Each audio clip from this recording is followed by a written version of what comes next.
Assalamualaikum warahmatullahi wabarakatuh. Kembali lagi di channel Nasihat Kehidupan Misteri.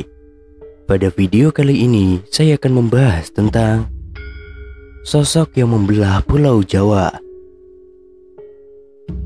Bukan karena gunung meletus bahwa Pulau Jawa akan terbelah menjadi dua. Konon dalam ramalan Jayabaya pada tahun 2022 Pulau Jawa akan terbelah menjadi dua. Sementara itu, di ramalan Jayabaya ada kutipan yang mengatakan bahwa Gunung Semeru akan erupsi. Ungkapan yang ada di ramalan Jayabaya tersebut diartikan oleh sebagian masyarakat, letusan gununglah yang kelak akan mengakibatkan Jawa terbelah menjadi dua bagian. Apalagi Gunung Semeru baru saja erupsi. Terang saja kejadian tersebut semakin memperkuat posisi ramalan yang diungkapkan oleh Jayabaya. Lantas bagaimana dengan fakta ilmiahnya? Jika dilihat dari letak geografis, Pulau Jawa memiliki kondisi yang bisa menyebabkan pulau terbelah menjadi dua, namun bukan karena letusan gunung berapi. Bagi sebagian orang, mungkin banyak yang penasaran apa penyebab ramalan Jayabaya begitu terlihat otentik dengan kejadian-kejadian khususnya di Pulau Jawa ini. Konon, ada salah satu kutipan dari ramalan Jayabaya, akan ada seorang kesatria yang mampu membelah Pulau Jawa menjadi dua bagian. Diakui maupun tidak, ramalan Jayabaya hingga saat ini telah dijaga dan dilestarikan secara turun-temurun. Bahkan di sebagian Pulau Jawa, masyarakat percaya ramalan Jayabaya tersebut suatu saat akan terjadi dan benar terbukti.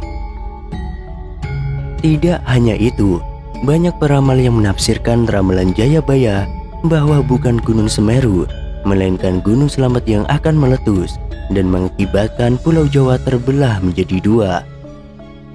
Tapi kalian pasti penasaran, sebenarnya apa fakta ilmiah dari ramalan Jayabaya ini? Dari sudut pandang inilah, sebagaimana diutarakan oleh ahli geologi Budi Prasetyo, bahwa Pulau Jawa bisa terbelah menjadi dua, namun bukan karena letusan Gunung Semeru maupun Gunung Slamet. Artinya, ada sinkronisasi dengan ramalan Jayabaya, namun ditegaskan bukan karena letusan gunung berapi. Dalam letak geografis, Pulau Jawa memiliki kondisi yang sangat bisa terbelah menjadi dua. Itu lantaran adanya sebuah kepentingan manusia di dalamnya.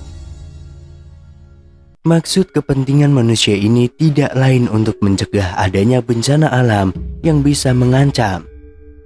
Itu berkaitan dengan banjir yang sering terjadi di laut utara Pulau Jawa. Sehingga itu, untuk bisa mengantisipasi dan mencegah, maka yang bisa dilakukan adalah membelah Pulau Jawa menjadi dua bagian. Itu menjadi salah satu solusi berdasarkan penelitian secara ilmiah akan struktur geologi Pulau Jawa.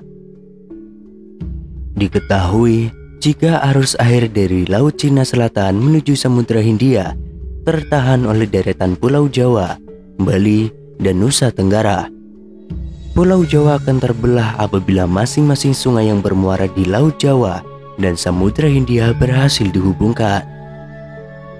Dalam penelitiannya, Budi Prasetyo menyebut jika proses terbelahnya Pulau Jawa ini dapat dilakukan di sebelah barat Gunung Slamet.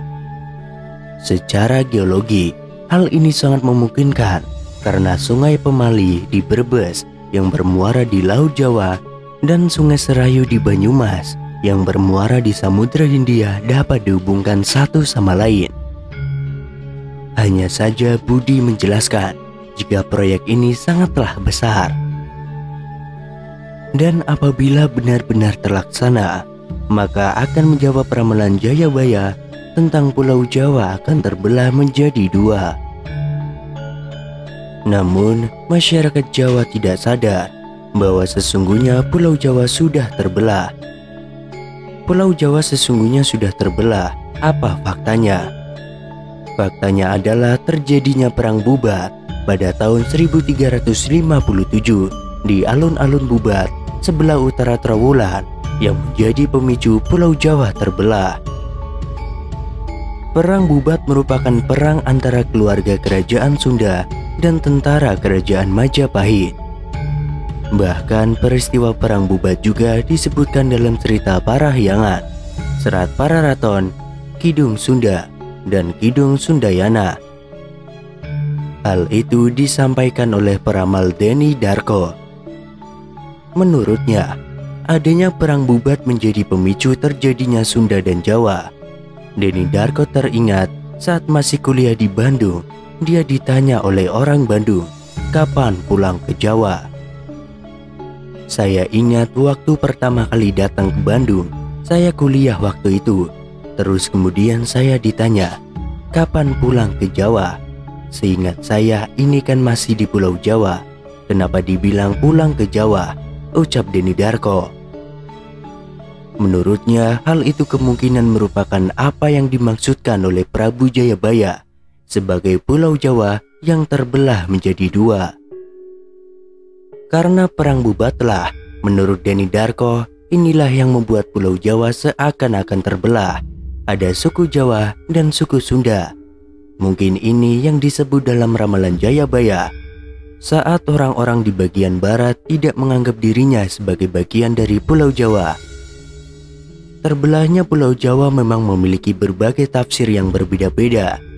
Selain karena faktor dua suku mayoritas yang ada di Pulau Jawa, yaitu suku Jawa dan suku Sunda. Pilihan politik masyarakat dari berbagai kalangan mungkin jadi salah satu hal yang termasuk dalam ramalan Jayabaya ini. Dalam pandangannya, Deni Darko mengungkapkan bahwa di tahun politik yang akan datang, sangat berpotensi terjadinya persaingan ketat dari dua calon yang sama-sama berasal dari Pulau Jawa. Namun sepertinya nanti akan ada dua orang Jawa yang akan memperebutkan kekuasaan di masa yang akan datang, ungkap Deni Darko.